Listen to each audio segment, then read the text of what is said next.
I've done it. This is the perfect equation for setting up and tuning your derailleur. But if you don't want to follow this equation, which is 100% accurate, watch the rest of this video and I'm going to have Pat take you through setup and tuning of a derailleur.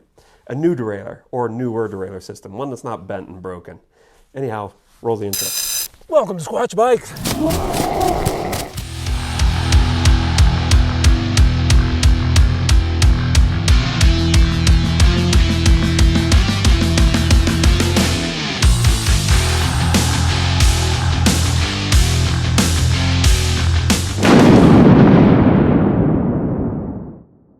Hey everybody, welcome to Squatch Bikes. My name is Pat, and today we're going to be talking about one-by derailleur system setup and adjustment. A rear derailleur system has 3 adjustment screws on it. They are a high limit, a low limit, and a B-tension screw. Step 1 is adjusting your high limit screw. Setting your high limit adjustment screw will align the chain on the smallest and hardest gear and give you the correct starting point for your cable tension adjustment. As we turn this screw clockwise, you're going to see the derailleur move inboard on the cassette away from the chainstay of your bike. As you loosen the high limit screw, you're going to watch the derailleur move outboard of the cassette towards the chainstay of your bike. We set the high limit while slowly pedaling forward. We use our eyes and our ears to find where the chain runs the smoothest and the quietest on the smallest or hardest gear.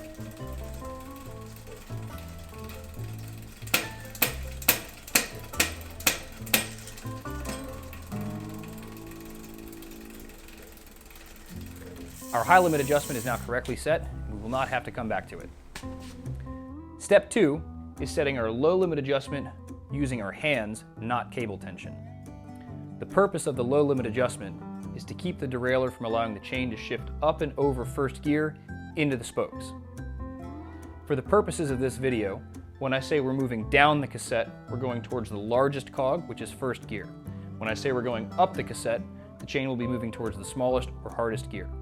Manually push the derailleur gently into first gear. Don't push past and allow the chain to fall between the cassette and the spokes.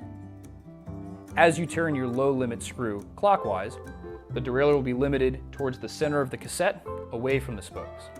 As you loosen your low limit, the derailleur will be allowed to move outboard of the cassette towards the spokes. Make sure to not allow the derailleur to overshift. We really do not want the chain to go over first gear, down into the spokes. Slowly and gently allow the chain to fall up the cassette to 12th gear. Unlike our high limit, we will be coming back to our low limit adjustment after our cable tension setup. For the purposes of step 2, we want to err on the side of too tight with our low limit adjustment. To reiterate, too tight means a little bit farther away from the spokes and a little bit more biased towards the center of the cassette. B-tension is our third and final adjustment screw on the rear derailleur, and it's arguably the most important, especially when considering wide range cassette 11 and 12 speed groups. For the purpose of this video, we're going to be focusing on Shimano and SRAM's wide range 12 speed derailleur systems.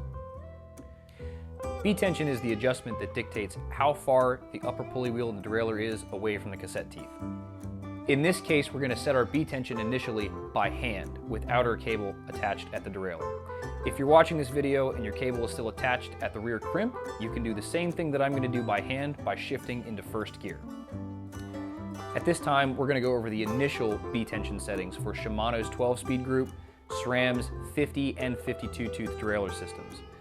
After we go over cable tension adjustment, we're going to come back to B-tension and its final adjustment when we're on the bike at sag point. Shimano 12-speed derailleur B-tension is set and measured in first gear. In this case, we're going to push the derailleur down to first gear. We're going to use our right hand to hold the derailleur in place and walk around to the disc side of the bike. If you look through the wheel near the upper pulley wheel, you'll see the white line to measure B-tension. On Dior through XT derailleurs, you'll see a well-defined indentation that's best seen with a flashlight. In this case, on the XTR derailleurs, we use that white line to line up with the first gear cassette teeth. SRAM Eagle 50 tooth derailleurs are set and measured in first gear with the red plastic SRAM tool. In this case, our derailleur is already shifted into first gear. We're going to place the red tool behind the upper pulley wheel and up against the cassette. The cassette teeth on the very bottom end of first gear should line up with the indented black line I've drawn on my red tool here. With SRAM Eagle 52 tooth derailleurs, B-tension is set in second gear with the white tool. This tool actually attaches to the first gear cog on the cassette. As you rotate the tool down towards the derailleur, the window with the pointed arrow should line up with the center of the upper pulley wheel's mounting bolt. Setting B-tension is extremely important to do before we go into cable tension. If you don't do this step first, you'll find yourself backtracking to this point. Allow the derailleur to relax down to the smallest and hardest gear where your high limit adjustment should catch it properly. Set your barrel adjuster in the middle of its adjustment range. This will allow you the ability to make fine-tune adjustments once the cable has been fastened at the derailleur. Make sure your shifter is in its hardest gear, and then put tension by hand on the cable at the derailleur. Now fasten the cable at the derailleur. SRAM derailleurs start best with the cable pulled taut, while Shimano's are happiest with a little bit of extra slack in the cable. Now we're on to cable tension adjustment. The very first thing we need to do is pedal the bike with our left hand and make one single shift down the cassette from 12th gear to 11th. If the chain does not make the jump into 11th gear, we need to tighten the barrel adjuster 1/2 turn. What we mean when we say tighten the barrel adjuster is, if you're sitting on the bike, you take the top of the barrel adjuster and you turn it towards the front wheel. Once you've tightened that barrel adjuster, shift back down to 12th gear and repeat that shift to 11th.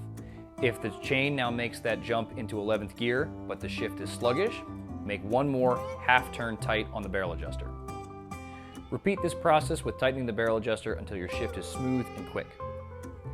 If you make your initial shift from 12th to 11th gear and the chain jumps too far and is noisy, or in some cases can even jump 2 gears, we need to do the exact same process but with loosening the derailleur. Make your turn halfway looser and shift back down to 12th. Repeat your shift from 12th to 11th until your shift is smooth and efficient. Once your shift from 12th to 11th gear is smooth, we want to shift through the entire cassette 1 gear at a time all the way to 2nd gear and stop. What we really want to avoid is ripping through multiple gears at once because we don't get the feedback required from each gear individually. Every shift from 12th to 2nd gear should be exactly the same. If not, more than likely something is worn, bent, or broken, and we recommend you go see your local bike shop for a more in-depth look. The very last thing we need to do is shift into 1st gear. Everything should be just fine if you set your low limit correctly. However, the feel at the shifter may be a little bit different. If the force required to shift into 1st gear is a little bit harder, in most cases your low limit is just a little bit too tight. 1/4 or 1/2 turn looser on your low limit screw should fix this issue. Once your shift into 1st gear feels correct, you're done with your indexing. We can now move on to our very final adjustment with B-tension at sag. All of the derailleur systems that we talked about today are set at sag point with a rider on the bike. This means it really is a 2-person setup. At this point, I'm going to ask James to come in, have him sit on his bike, get that bike nice and sagged in, and I'm going to go ahead and set the B-tension from behind. Remember to use the correct measurement tool for the derailleur system that you're using. In this case, we're going to be lining up our Shimano white line. Well, hello there. Now I'm laying on the ground and James is sitting on the bike very kindly, thank you. I'm gonna go ahead and look down here at my white line and I'm gonna set my B-tension adjustment properly. This is how this works. Make sure that when you're using your SRAM systems, you use their tools that are provided, the red and the white tool, depending on which drivetrain you have. We are all done.